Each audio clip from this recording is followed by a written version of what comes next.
सबने विचार किया, चर्चा सबने सुनी है ब्रजमंडल की। ब्रज का प्रेम, प्रेमैव गोप रामायणम, गोपियां भगवान से किस प्रकार का प्रेम करती हैं, सुना है बहुत दूर दूर से। तो सबने विचार किया कि ठाकुर जी ब्रजमंडल में रहे और ब्रज की लीला किस प्रकार से की, इसका प्रत्यक्ष कोई दर्शी होवे और वो भगवान की लीलाएं बतावे तो ज्यादा अच्छा होगा। सबने विचार किया इससे। तो सबने कहा कि एक ही हैं, रोहिणी मैया हैं, जो ठाकुर जी के जन्म से लेकर के ठाकुर जी मथुरा आ गए और द्वारिका तक आ गए, तब तक वियोग काल में भी ठाकुर जी के रोहिणी मैया ब्रजमंडल में ही रही।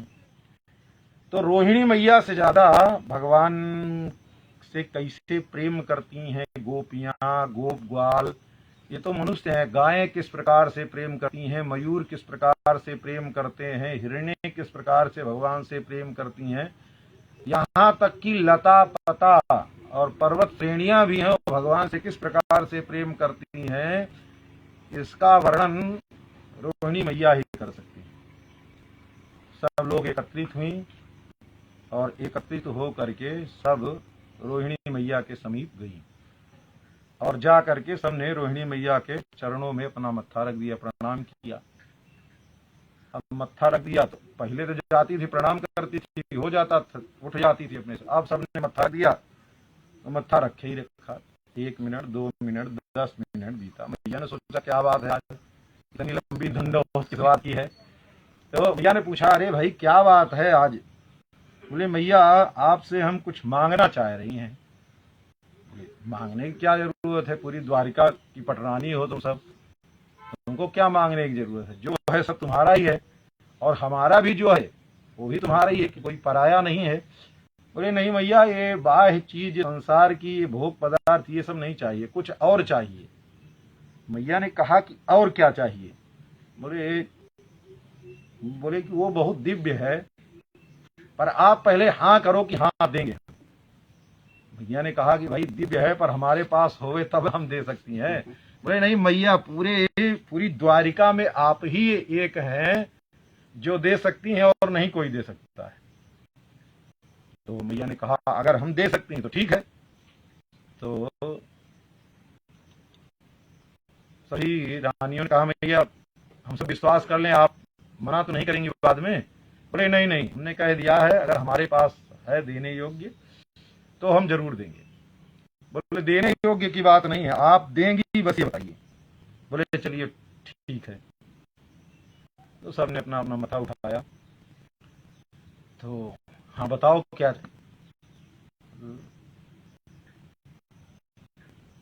रुक्मिणी जी ने कहा मैया हमने ब्रजमंडल की भी चर्चा सुनी है और ब्रज में ठाकुर जी ने लीलाएं की, अनेक लीलाएं हैं, और आप ब्रज में पहले से ही निवास कर रही थी। ठाकुर जी के रहने के बाद और बाद में भी आप रहीं। ब्रज का कैसा प्रेम है, ठाकुर जी महाराज वहां कैसी कैसी लीलाएं की और ब्रजवासी कैसा प्रेम करते हैं। हम सब तो अब क्या कहें, अपना जीवन न्यौछावर कर दिए हैं। सब कुछ मतलब ऐसा कुछ नहीं, हृदय से लेकर के आत्मा से लेकर के सब कुछ न्यौछावर कर दिए हैं, पर फिर भी अगर प्रेम की बात आती है तो सब कहते हैं कि भाई प्रेम तो ब्रजवासियों का है। तो वो प्रेम हम जानना चाहते हैं, सुनना चाहते हैं कैसा प्रेम है। मैया ने कहा काहे के लिए वो सब सुनना है, तुम सब राज रानी हो, यहाँ द्वारिका में रह रही हो, सोने की नगरी में, तो गांव के लोग हैं। नहीं मैया, जैसे भी है हमको ब्रज का प्रेम सुनना है और ब्रज की कथाएं लीलाएं सुननी। मैया ने कहा देखो, प्रेम की जहां चर्चा होती है ना, प्रेम की चर्चा में विक्षेप नहीं होना चाहिए। प्रेम का रस प्रवाह हो रहा है और उसमें विक्षेप हो गया तो सारा गुण गोबर हो जाए। तो रोहिणी जी ने कहा मतलब है कि हम अगर वर्णन करना शुरू करें और उसी समय कोई आ जाए, प्रेम की चर्चा तो तब हो सकती है जब प्रेम में डूब करके किया जाए। बिना प्रेम में डूबे हुए प्रेम की चर्चा नहीं हो सकती। हम तो प्रेम में डूबे रहें और पता चले कि कोई आ रहा है, कोई जा रहा है, इधर खट हो रहा है, उधर पट हो रहा है, कोई कुछ कर रहा है, कोई कुछ कर रहा है, इसमें प्रेम की चर्चा नहीं होती, बहुत एकांत का विषय होता है। रुक्मिणी जी ने कहा मैया कोई बात नहीं, आप तो सबको रोक सकती हैं, भाई आप अपने द्वारपाल को खड़ा कर दीजिए, मैया की आज्ञा है, कोई अंदर नहीं आएगा। मैया ने कहा हाँ ठीक है, हम रोक सकती हैं, पर तुम्हारे ससुर हमारे पति वसुदेव जी आए तो किस द्वारपाल की हिम्मत है कि वो रोक देगा कि अंदर मत जाइए। या देवकी आदि जो हैं वो सब अगर आना चाहें, कौन रोक देगा उनको, अंदर मत जाइए। और हमारे भी ससुर हैं, सूरसेन आदि हैं, कोई अगर यहाँ आना चाहेगा तो कौन रोक सकता है। महाराज मैया ने कहा, रोहिणी जी ने कहा कि मैया ऐसा करते हैं, अंदर से दरवाजा बंद कर लेते हैं और बाहर से, बोले मैया ने कहा कि अगर बाहर से कोई आ करके दरवाजे पर खट खट करना, दरवाजा बजाना शुरू किया तो क्या एकांत रह जाएगा? हल्ला गुल्ला होगा तो उसमें हो जाए। तो विचार किया कि कैसे होगा, ये तो पार पाना कठिन है। तो रुक्मिणी जी ने कहा मैया एक उपाय है। बोले क्या उपाय? बोले उपाय ये है कि सुभद्रा जी को अगर मना ले, तो सबकी दुलारी हैं, सबसे छोटी हैं, लाडली हैं, प्यारी हैं। वो तो उग्रसेन सूरसेन को भी अपने बाल के कारण, बाल जिद के कारण सबसे दुलारी हैं, तो कुछ भी कह सकती हैं। तो वो चाहे तो सबको रोक सकती हैं। तो और वो उनको दरवाजे पर बैठा दिया जाए, अंदर से बंद कर लिया जाए और दरवाजे के बाहर जो है सुभद्रा जी को बैठा दिया जाए। तो वो जो है, बोले हाँ हो तो सकता है। सब गई सुभद्रा जी के पास, सुभद्रा जी को प्रणाम किया, सुभद्रा जी से कहा, सारी बात बताई। तो सुभद्रा जी बिगड़ गई, अरे ब्रजमंडल की लीला सब सुनना है और हम कौन सा पाप किए हैं जो हम नहीं सुनेंगी? भाई हम भी सुनेंगी, हम दरवाजे पर क्यों बैठे, हम भी सबके साथ बैठेंगे। तो रुक्मिणी जी ने कहा कि जी बात ऐसा है कि आप सुनिए, आपको सुनने में कोई रोक टोक नहीं, आप दरवाजे पर कान लगा करके बैठ जाए, अंदर भाई सुनने न है, अंदर जो होगा मैया जो सुनाएंगी सब आपको सुनेगा। और रोहिणी मैया का मुख दरवाजे की तरफ रहेगा, मैया जो सुनाएगी, जो बोलेगी, तुमको बोलना भी और उनके हाव भाव सब दिखाई देंगे। और दरवाजे का जो जगह होती है बीच में, जो सुराख होता है, उसी से जो है आप सुनिएगा। तो सुभद्रा जी ने कहा नहीं नहीं, हम क्यों दरवाजे बैठे। तो रुक्मिणी जी ने कहा अगर आप नहीं बैठेंगी तो ये कथवई नहीं होगी, ये ब्रज रस जो प्रकट होना है, जो प्रेम वहां की चर्चा होनी है, ये होगा ही नहीं। एक ही उपाय है, और आपको भी सुनना है, हमको भी सुनना है, तो और आप ही एक हो जो सबको रोक सकती हो, दूसरा कोई नहीं है। सुभद्रा जी भी समझ गई कि बात तो सही है और कोई नहीं रोक सकता है। बोले ठीक है, हम दरवाजे पर बैठेंगी और आप जो है कथा की तैयारी भई। अब कथा सुनने की तैयारी भई, मैया रोहिणी से बताया गया, सारी तैयारी हो गई। एक मैया का जो कक्ष था उसी में ब्रज रस की चर्चा प्रारंभ भई। तो मैया तो सब देखी थी, ठाकुर जी के आने से लेकर के मथुरा से और ठाकुर जी के जाने तक सारी लीलाएं मैया एक एक चर्चा, एक एक लीलाएं वर्णन करके करके करके सब सुनाती हैं। सब आठों पटरानियां और भी जो हैं सब बैठ करके बड़े प्रेम से सुनती हैं। सुनते सुनते सुनते सुनते कथा का पारेवार नहीं। रात्रि का सायंकाल का समय हो गया। सायंकाल का समय हो गया तो दाऊ दादा और कृष्ण भगवान द्वारिकाधीश दोनों जो है मैया के पास आए मिलने के लिए। ठाकुर जी आ रहे हैं तो द्वारपाल तो कहाँ रोकेंगे ठाकुर जी को। दाऊ दादा और भगवान कृष्ण आ रहे थे तो सुभद्रा जी ने देखा कि आए हैं, तो सुभद्रा जी ने दूर से ही आते हुए पर उंगली मुंह पर रख दिया। तो समझ गए कि चुप रहने के लिए, अरे कुछ बोलना नहीं। और पूछा कि आज दरवाजे पर काय बैठी भाई। ठाकुर जी ने इशारे से पूछा कि दरवाजे पर क्या हो रहा है ये। तो उन्होंने कान का इशारा किया कि आवाज आ रही। तो ठाकुर जी महाराज और दाऊ दादा करके बैठ गए। अब दाऊ दादा एक तरफ, दाऊ दादा एक तरफ ठाकुर जी, अब बीच में सुभद्रा जी। अब कान लगा करके दोनों सुन रहे हैं, सब तीनों सुन रहे हैं। अब मैया ने आंखों देखा हाल जो ब्रजमंडल का, और चर्चा यहां तक पहुंच चुकी थी कि ठाकुर जी महाराज मथुरा पहुंच गए हैं और वहां से नंद बाबा और गोप ग्वाल लोग सब लौट आए।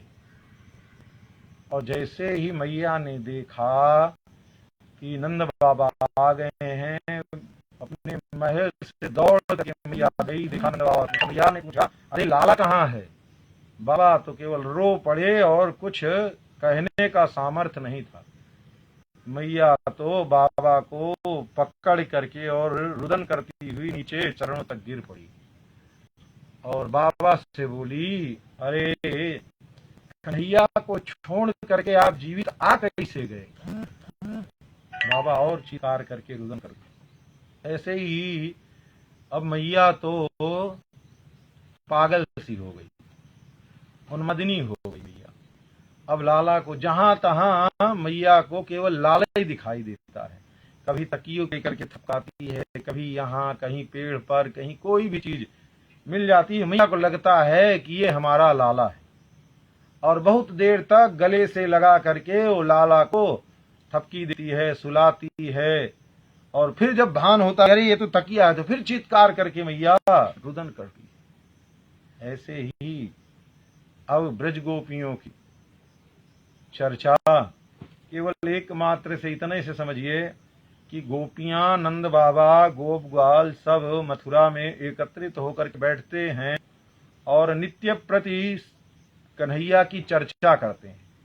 और चर्चा करने में इतना अश्रुपात होता है कि जब उद्धव जी महाराज मथुरा से आए ठाकुर जी का संदेशा लेकर के, पत्रिका लेकर के, तो बाहर आ करके उन्होंने पूछा, जैसे नंदगांव पहुंचे तो बाहर लोगों से पूछा, गोप ग्वालों से, कि भैया यहाँ नंद बाबा का महल कौन सा है? तो पूछा कि आप कहाँ से आए हैं? तो बताए कि हम मथुरा से आए। बोले हाँ, तभी आपको नहीं पता है कि नंद बाबा का महल कौन है। तो बोले भैया वो नदी दिख रही ना आपको? बोले हाँ। बोले उसी को पकड़े पकड़े आप चले जाइए, जहां से वो शुरू होती है वही नंद बाबा का घर है। भैया नंद बाबा के घर में ऐसा क्या है कि नदी निकल रही है? तो ब्रजवासी ने बताया कि सभी गोपियां, नंद बाबा सब एकत्रित होकर के बैठते हैं और कन्हैया की चर्चा होती है। उनके प्रेम में सब उन्माद होकर के जब रुदन करते हैं तो उनके नेत्र से जो अश्रु प्रपात होता है, सभी के नेत्रों से जो अश्रु निकलते हैं, वो अश्रु की धारा ही नदी का रूप ले रखी। उद्धव जी ने सोचा गप मार रहा है गपोड़ी, इतना कहीं हो सकता है? इसे कहीं होता है दुनिया में? उद्धव जी महाराज ने कहा चलो ठीक है, देखते हैं। वही धारा जहां से आप जी पकड़े पकड़े चले गए, पहुंचे, देखा तो वहां वही स्थिति। मैया, यशोदा, नंद बाबा, सब गोपियां और भी गोपवाल सब बैठे हुए हैं ठाकुर जी महाराज। जैसे उद्धव जी को देखा तो देख करके सब लगा जैसे कि ठाकुर जी के ही पीताम्बर पहने हुए, ठाकुर जी के ही मुकुट धारण किए हुए, ठाकुर जी का ही सारा श्रृंगार है। लगा कि जैसे कन्हैया, दूर से देखने पर लगा जैसे कन्हैया ही आ रहा, पर समीप आने पर सबको लगा कि कोई कन्हैया का नजदीकी मित्र है, कन्हैया नहीं है। सब गए और जा करके उद्धव जी से मिले। उद्धव जी ने देखा इन सब को, केवल देखने मात्र से उद्धव जी का सारा जो रहा सहा था वो सब चला गया। संसार में ऐसा कहीं हो सकता है रोने से नदी निकल जाए, पर ऐसा अपनी आंखों से उद्धव जी महाराज देख रहे हैं। और नंद बाबा मैया यशोदा के समीप रात्रि में, बाकी तो रात्रि में सब गोपियां गोप ग्वाल सब, जब रात्रि का समय हो गया तो सब चले गए। ब्रज में केवल इतना आधार है कि ठाकुर जी महाराज कह करके गए हैं कि हम आएंगे, हम लौट करके आएंगे, इसीलिए सब अपने आप को धैर्य रखते हैं, केवल जीवित हैं कि ठाकुर जी ने कहा है कि हम आएंगे। अगर किसी को कुछ हो गया और आकर के कन्हैया ने देखा कि कुछ हो गया है तो कन्हैया कैसे धैर्य धारण। कन्हैया को यहाँ आने पर हमारे कारण किसी प्रकार का दुख ना होवे, इसलिए सब अपना अपना प्राण भी धारण कर रहे हैं शरीर में, अन्यथा कोई अपना प्राण धारण करने में समर्थ नहीं है। प्रातःकाल उठ करके उद्धव जी महाराज यमुना जी स्नान करने के लिए गए। रास्ते में चले जा रहे थे तो श्री जी के साथ में सारी सखियां बैठ करके आपस में चर्चा कर रही। सबने कहा, अरे सखी आज तो कन्हैया हमारे सपने में आया। तो दूसरी सखी ने कहा, सखी बता क्या हुआ सपने में।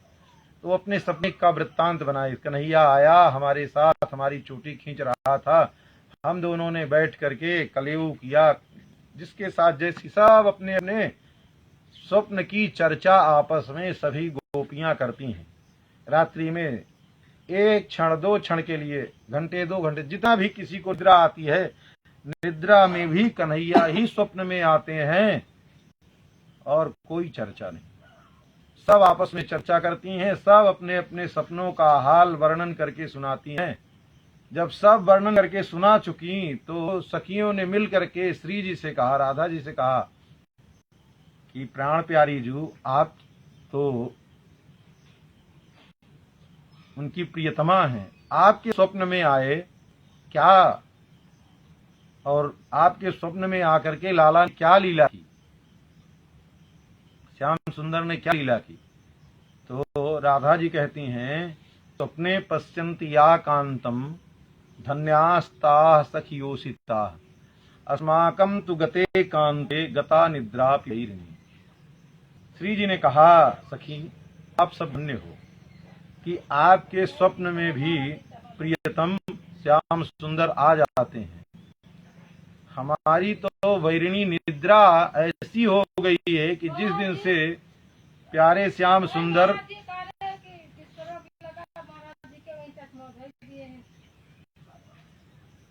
देख लीजिए है क्या।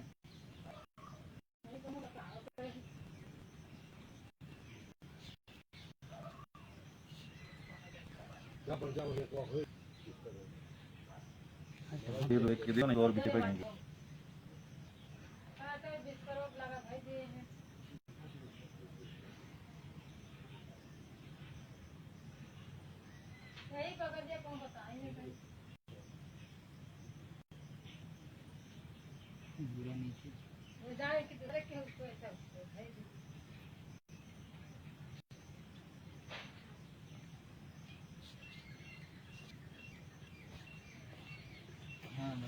अब जाओ ना, क्या देख रही हो, जाओ यार।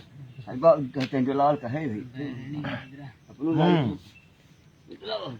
तो श्री जी ने कहा, स्वप्ने पश्यन्ति या कांतम धन्यास्ताः सखियोषिता स्माकं तु गते कांते गता निद्रापि वैरिणी।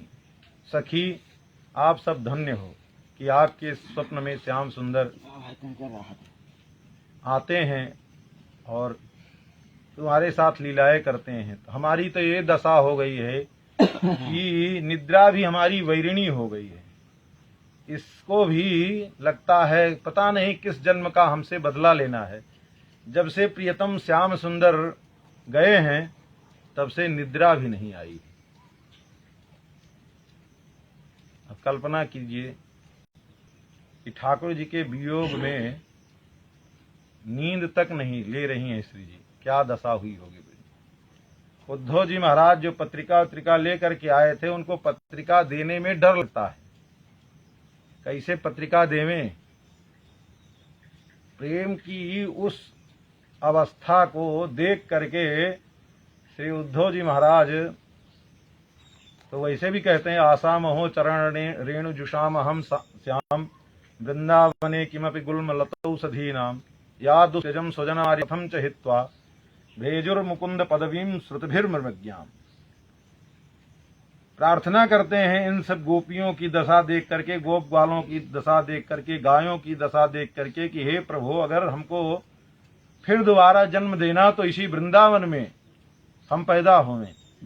मनुष्य नहीं बनाना तो कोई बात नहीं है, गुल्म लता पौधा ही बना देना। तो गुल्म लता पौधा बन करके क्या करेंगे, तो कम से कम गुल्म लता पौधा बनेंगे तो इन गोपियों के चरणों से जो छू करके जो द्रज है, जो धूल है, वो उड़ करके हमारे मस्तक पर पड़ेगी तो हम भी धन्य हो जाएंगे। इतने बड़े ज्ञानी और उद्धव जैसे भगवान के मित्र, वो भी कल्पना करते हैं इन गोपियों के प्रेम को देख करके कि हम ब्रजमंडल की लता और पत्री हो जाएं ताकि गोपियों की चरण धूली मिल सके। कल्पना करिए कितना प्रेम गोपियों का। अब ये सब चर्चाएं बाहर ठाकुर जी बैठ करके और सुभद्रा जी बैठ करके सुन रहे हैं। प्रेम तो सभी में है, पर प्रेम की परिपूर्णता तो सिर्फ ठाकुर जी में है। ब्रज के प्रेम को सुन करके सुनते सुनते सुनते सुनते बाहर बैठ करके, अंदर तो वो प्रेम नहीं प्रकट हुआ, पर बाहर ठाकुर जी, बलराम जी और सुभद्रा जी बैठे हुए हैं और तीनों सुनते सुनते सुनते सुनते उनका प्रेम में शरीर ही गलने लगा। शरीर गलते गलते ठाकुर जी महाराज के हाथ गल गए, पांव गल गए और रोते जो निद्रा मतलब जो नेत्रों से आंसू बहा, वो आंसू इतना बहा कि ये सब गल गया। केवल पुतली ही, ये सब नहीं, कुछ नहीं, केवल अंदर में आंखों की गुलाई अकेली दिख रही है। तब तक नारद जी महाराज ने देखा कि और ज्यादा होगा तो ठीक नहीं है। नारद जी महाराज प्रकट हो गए, नारायण हरि कर करके प्रकट हुए। ठाकुर जी महाराज का, सुभद्रा जी का और बलराम जी का ध्यान टूटा, हाथ जोड़ करके प्रणाम किया, प्रभु ये आपके प्रेम का साक्षात स्वरूप है और प्रभु यही स्वरूप आप, इसी स्वरूप में आप प्रकट हो जाइए और हमको यही स्वरूप प्रदान कीजिए।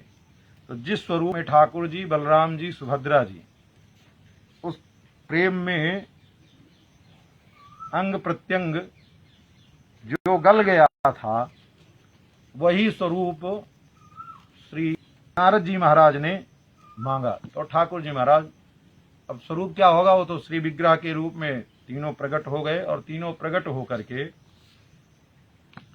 और नारद जी महाराज ने उन तीनों से विग्रह को ले लिया और ले करके अपने झोले में रख लिया।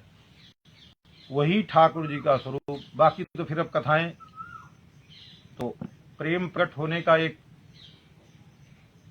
अवसर होता है, प्रत्येक अवसर पर प्रेम नहीं प्रकट होता है। तो कहने का तात्पर्य है कि वो ठाकुर जी का प्रेम स्वरूप, ठाकुर जी महाराज प्रेम से गए। इंद्रद्युम्न राजा ने वहां प्रतिष्ठा की ब्रह्मा जी आदि के कहने पर पुरी में, तो जो ब्रह्म स्वरूप है ठाकुर जी महाराज का, वही ब्रह्म स्वरूप ठाकुर जी का, तो नारद जी महाराज के लिए स्वयं ठाकुर जी तीनों स्वरूप में प्रकट हो गए। दारू ब्रह्म में जब अब जितने वर्ष में आवे, जब 2 आषाढ़ आते हैं, अधिक मास होता है आषाढ़ का, तभी ठाकुर जी महाराज का कलेवर होता है। और उसी कलेवर का, तो कलेवर की बड़ी पद्धति है, वो पहले से ही स्वप्न आता है दैता लोगों को, वो कोई एक निश्चित होता है उन्हीं में से, पुजारियों में से, और उसी निश्चित होता है वो पहले से ही व्रत करना प्रारंभ शुरू कर देते। व्रत करते करते करते करते फिर उनको स्वप्न आता है कि फला जगह भगवान के का स्वरूप, जिस वृक्ष में चक्र और हल मूसल और सुभद्रा जी के लिए ऐसे वृक्षों में 3 प्रकार के वृक्ष होते हैं, उन वृक्षों में ठाकुर जी महाराज के आयुध प्रकट हो जाते हैं। तो दैता लोगों को स्वप्न आता है, स्वप्न में बड़ी भीड़ लगती है। जब वो तो जो दर्शन किए हैं उन्हें पता चलेगा। सब वो पुजारी सोए रहते हैं और पूरी जनता अगल बगल सब उन्हीं के अगल बगल रहती है। और जैसे ही उनको स्वप्न आता है उठ करके भागते हैं जिस दिशा में, उसी तरफ भीड़ भागती है और वो भीड़ जाती है तो वृक्ष को खोजते हैं। वृक्ष कहाँ, स्वप्न में आता है। अब स्वप्न में तो एकदम दौड़ करके जाते हैं, पुजारी लोग घूंसते हैं, जंगल जंगल जंगल जंगल। तो जहाँ वो वृक्ष दिखता है, नीम का वृक्ष होता है, उसी नीम के वृक्ष में जा करके देखते हैं। जो आयुध दिखाई देता है फिर उसी की लकड़ी से जो है ठाकुर जी महाराज के वही दारू ब्रह्म तैयार होते हैं। सब कुछ तैयार हो जाता है। तो जब ठाकुर जी महाराज का कलेवर होता है तो पूरी लाइट, जितनी भी रोशनी होती है, जिस दिन ठाकुर जी महाराज को, ठाकुर जी का जो ब्रह्म है शरीर, उसमें से कलेवर में से निकाल करके इसमें से ब्रह्म को स्थापित करना होता है, उसको ब्रह्म बोलते हैं। जो ठाकुर जी महाराज की निकाल करके इसमें स्थापित करते हैं, तो उस दिन पुरी में कहीं भी कोई लाइट नहीं जलेगी, सब बंद, पूरी लाइट, पूरा अंधेरा रहेगा। और जिनको अवसर रहेगा, जिनका अवसर रहता है, उनके भी शरीर में सब जगह पूरी पट्टी वट्टी लपेट दी जाती है, कहीं कुछ रहता ना। आंख भी सब बंद कर दी जाती है, सब बंद रहता है। और वो रात्रि के अंधेरे में ही जो है वो ब्रह्म को निकाल करके, स्पर्श नहीं होगा, सब कपड़े आदि लगे रहेंगे, हाथ में भी वैसे रहेगा, स्पर्श नहीं होगा। और निकाल करके और ठाकुर जी का वही ब्रह्म फिर भगवान के, जो ठाकुर जी का है ठाकुर जी में, जो सुभद्रा जी का सुभद्रा जी में, और जो बलराम जी का है बलराम जी में स्थापित कर देते हैं। और ठाकुर जी का फिर कलेवर जो रहता है पुराना, उसको जो है कुआं है उसी में ले जाकर फिर नया स्थापित हो जाता है। कहने का तात्पर्य है कि ठाकुर जी महाराज का जो स्वरूप द्वारिका में प्रकट हुआ, वही स्वरूप नारद जी महाराज ले आकर के और वही स्वरूप स्थापित करते हैं। तो ठाकुर जी महाराज की ये लीला, तो ऐसे हुआ भी जब विश्वकर्मा ब्रह्मा ने आज्ञा किया इंद्रद्युम्न राजा को कि जा करके ठाकुर जी महाराज की प्रतिष्ठा कराओ, दारू ब्रह्म की यहाँ प्रतिष्ठा होनी है। तो सभी देवता लोग मिल करके सब आए, सारा प्रक्रिया सब अपनाई गई। तो उसमें विश्वकर्मा जी ने कहा ठीक है, मूर्ति हम निर्माण करेंगे, मूर्ति हम ही निर्माण करेंगे, पर शर्त ये रहेगी कि जब तक हम मूर्ति निर्माण करेंगे तो अंदर में कोई प्रवेश नहीं करेगा, कोई देखेगा नहीं अंदर घुस। तो ठीक है, राजा ने कहा ठीक है, आपके लिए सारी व्यवस्था कर दी जाएगी और आप करिए, उसमें कोई आपके उसमें विक्षेप नहीं डालेगा। मूर्ति का निर्माण होने लगा, 1 दिन 2 दिन 4 दिन, बहुत दिन समय बीत रहा था। रानी को कुतूहल हुआ, कितने दिन से पता नहीं क्या अंदर बना रहे हैं। तो उन्होंने जा करके और राजा को प्रेरणा किया और फिर कैसो करके उसमें जा करके झांक करके देखा। तो विश्वकर्मा जी को पता चल गया। जिससे विश्वकर्मा जी जो है छोड़ करके चले गए, अंतर ध्यान हो गए। विष्णु तो देवता है, देवता को। अब राजा बहुत व्याकुल हुए कि ये क्या हुआ, श्री विग्रह तो आधे ही में रह गया। ब्रह्मा जी महाराज प्रकट होते हैं, ब्रह्मा जी प्रकट होकर के कहते हैं कि भगवान का यही स्वरूप, ये विधान था, ठाकुर जी का यही स्वरूप ही है, इतने में ही ठाकुर जी रहेंगे। आधा हाथ, आधे पांव और केवल इतना स्वरूप, यही ठाकुर जी का स्वरूप है। ठाकुर जी महाराज की प्रतिष्ठा वही उतने में, और उतना ही स्वरूप जो ब्रह्म स्वरूप है ठाकुर जी का, वही फिर स्थापित होता है। महाभारत के अनुसार अनेक कथाएं हैं, भिन्न भिन्न अलग अलग कथाएं हैं, पर कहने का तात्पर्य यह है कि ठाकुर जी महाराज के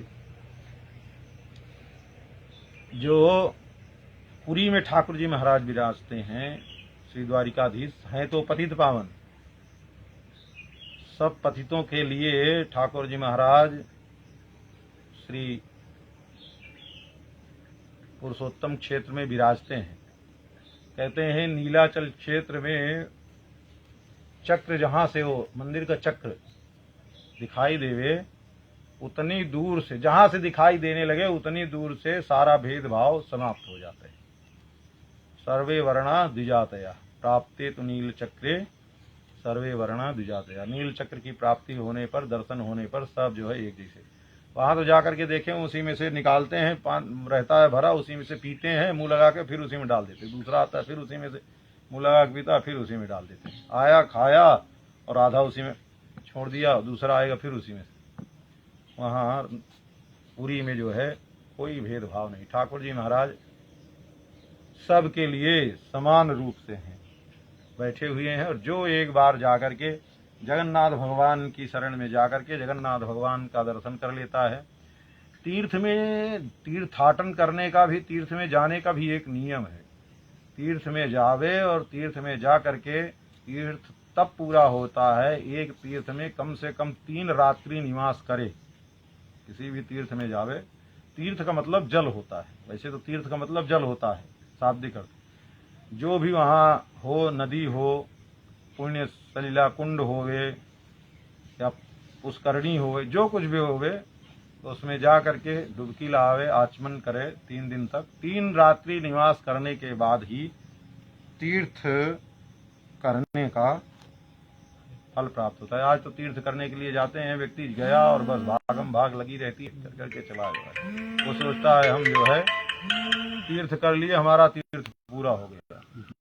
तीर्थ करने की विधि है, तीर्थ में जावे कैसे कैसे करें। आजकल तीर्थ में जाते हैं, तीर्थ करने थोड़े जाते, तीर्थ में भी पिकनिक मनाने के लिए जाते हैं। चलो हम भी देख आवे, लोगों को बताने को होगा कि हाँ जो है, लोग कहेंगे भैया अयोध्या गए हो, तो हाँ हम भी कहेंगे हाँ हाँ हम अयोध्या गए हैं, हो करके आ गए हैं। 4-6 जगह का अपना वर्णन करके सुना देंगे। तीर्थ करने का जो वास्तविक मतलब है वो समझ में नहीं आता। कैसे जाना, तीर्थ में जा करके कैसे निवास करना, सैया पर सोना नहीं, भूमि शयन करना, और अन्न आदि भक्षण नहीं करना। हो सके तो फलाहार लेवे, ना रह सके तो सुपाच्य अन्न आदि का सेवन करके फिर तीर्थों का भ्रमण करे। वहां के जो तीर्थ पुरोहित होते हैं उनको प्रसन्न करे, दान दक्षिणा दे करके। आजकल व्यक्ति अपने पीछे जो है हजारों रुपया खर्च कर लेता है, पर तीर्थ पुरोहित पंडा जो बैठे हों उनको 10 रुपया देने में प्राण निकलता है। सबसे पहले गरियाना उसी को शुरू करता है। ये तीर्थ नहीं हुआ। तीर्थ के जो पुरोहित हैं उन पुरोहितों को दो, दान दक्षिणा दो, वो प्रसन्न करो, तब वो तीर्थ की पूर्ति होती है। बस ऐसे मनमानी करने से इसीलिए किसी को लाभ भी नहीं होता तीर्थ करने का। आए वो पर्यटन सरीखे किए और दर्शन करके वो भग गए, वो भगावत होता है, कुछ होता जाता नहीं उससे। तो तीर्थ करने का भी एक विधान है, वो लंबा चौड़ा विधान है। वो आचार्यों के समीप बैठ करके जिनको तीर्थाटन करना होता है। पहले पुराने जमाने में सब लोग जब तीर्थाटन करने के लिए जाते तो अपने कुल पुरोहित से जाते थे, पूछते थे महाराज फलाने तीर्थ में जा रहे हैं, फलाने तीर्थ का क्या महत्व है। पहले तीर्थाटन करने के पहले उस तीर्थ का महात्म सुनते थे। उस तीर्थ में कौन से कौन तीर्थ हैं, कहाँ कहाँ जाना चाहिए, कैसे कैसे उस तीर्थ में, उस तीर्थ का सेवन करना है, उस तीर्थ में क्या क्या करना है, कहाँ स्नान करना है, कहाँ क्या करना है 3 दिन में। तो तीर्थ पुरोहित लोग उन तीर्थों का, उस तीर्थ का पूरा वर्णन करके बताते कि यहाँ यहाँ जाना, ऐसे ऐसे, यहाँ ये दान करना, यहाँ ये दान करना, यहाँ ये करना, ऐसे करके पूरा वृत्तांत वर्णन करके सुनाते थे। तब तीर्थ करने का पुराने लोगों के पास समय की कमी होती नहीं थी। अब आज तो सब कम वक्त हैं, और जो कम वक्त होता है उसको कुछ मिलता जुलता नहीं है। सब जगह भागम भागी है। 4 घंटा बैठ करके, ट्रेन लेट हो जाए तो 4 घंटा बैठ करके ट्रेन की प्रतीक्षा कर लेंगे, पर मंदिर खुलने में 10 मिनट की देरी हो गए तो पूरा पहाड़ उठा लेंगे और मंदिर बंद हो जाए। अपने भले 1 घंटा लेट से आए, ठाकुर जी के मध्याह्न में विश्राम का समय हो जाए तो अरे भगवान कहीं सोते हैं, भगवान को मंदिर बंद कर दिए, सब अपना पंडा लोग और पुजारी लोग सब अपना अपना धंधा बना रखे, दुनिया भर की बातें करना शुरू कर देते हैं। तो ये तीर्थ थोड़े ना भाई। तीर्थ आने का मतलब है, तीर्थ आने पर विनम्रता होनी चाहिए। मंदिर बंद हो गया तो अपना दोष देखो, समय पर हम नहीं पहुंचे हैं, ये हमारा दोष है। कालातिक्रमण जो हुआ है तुम्हारा दोष है। समय पर मंदिर, सभी मंदिरों का नियम है कौन कितने बजे खुलेगा, कौन कितने बजे बंद होगा। पर आज विनम्रता तो कुछ रही नहीं, कोई तो रही नहीं, तो सब तीर्थ क्या है, तो आते हैं चले जाते हैं। इसीलिए सब ठन ठन गोपाल रहते हैं, किसी कुछ मिलता जुलता नहीं है। आए, पिकनिक मनाए, चले गए। प्राचीन काल की ऐसे परंपरा थी। हमने देखा है 1-2 लोगों को आते थे तीर्थ करने के लिए, मंदिर में पहले तो अपने ही बनाते खाते थे, और मंदिर से प्रसाद भी लेना हो तो कोई विद्यार्थी भी पत्तल में ले आकर के देखे तो ना महाराज, और कमजोर नहीं थे। आप ये सोचिए कि जिनके 2-4 फैक्ट्रियां, करोड़ों अरबों के मालिक, वो जो है अपने परोसा जाए, अपने पत्तल उठा, मतलब अपने बैठे और पत्तल अपने ले लेवें और अपने ले करके जावें, क्योंकि ठाकुर सेवा होती है। मर्यादा है कि जो प्रधान ठाकुर होते हैं उनका भोग लगा हुआ भी अन्यत्र जा करके अन्य ठाकुरों का भोग लग जाता है। मर्यादा है। जैसे मेन मंदिर में ठाकुर जी का भोग लग गया तो अपने अपने, जैसे और मंदिर में सब लोग रखे हैं, अपने अपने ठाकुर रखे हैं, तो सब रसोई तो बनाएंगे नहीं। तो जो ठाकुर जी का भोग लग गया तो वही भोग, और अपने अपने बैठे हुए सब ठाकुर जी को भेद भिन्न भिन्न है, तो उन ठाकुरों का भोग लग जाता है। तो वो भी अपना लेकर, कहने का तात्पर्य हो थाली अपने से, और अपने वो पहले वो कपड़े की बाल्टी आती, अपने वो बल्टी लेकर के आते, ठीक है, अपने बल्टी लेकर के आते, अपनी डोरी लेकर के आते, और अपने जो है कुआं से भर थे बूढ़े, कुएं से भरते और भर करके उसी से सारा काम, किसी को एक भी काम करने नहीं देते। और यहाँ आज आए नहीं कि सबसे पहले साधु ब्राह्मण अब विद्यार्थियों से जूठा बर्तन धुलवाने के लिए तैयारी हो जाती है। तो ऐसे आकर के तीर्थाटन करेंगे तो तीर्थ का फल तो नहीं होगा, बाकी पाप और बटोर करके जाते हैं। तो बहुत सी बातें हैं। तीर्थाटन आएंगे तो सबसे ज्यादा मंदिर में नहीं है खाएंगे, कहेंगे होटल में जाएंगे, एक समय खा लेंगे महाराज शाम को हमको फलाने होटल में खाना है, तो होटल में खा करके तीर्थाटन होगा? तीर्थ का एक फल नहीं मिलने वाला है, सब केवल वो होटले वाला लेकर के चला जाएगा, कुछ नहीं। तो कहने का तात्पर्य है तीर्थाटन तीर्थ कैसे किया जाता है, उस तीर्थ में जा करके उस तीर्थ की विधि है, वैसे जा करके वैसे निवास करेंगे, वैसा आचरण करेंगे, तब तीर्थ करने का लाभ होगा। नहीं तो आए गए बराबर दिल्ली मुंबई कलकत्ता घूम लिए, सही से हो जाएगा, बाकी कुछ होने जाने वाला नहीं है। तो ऐसे ही प्रत्येक तीर्थों की विधि है, ऐसे ही जिसको जैसा बन पड़े वैसा करे। जगन्नाथपुरी का पूरा जगन्नाथपुरी का बहुत लंबा समय बीत जाएगा, समय का अभाव है।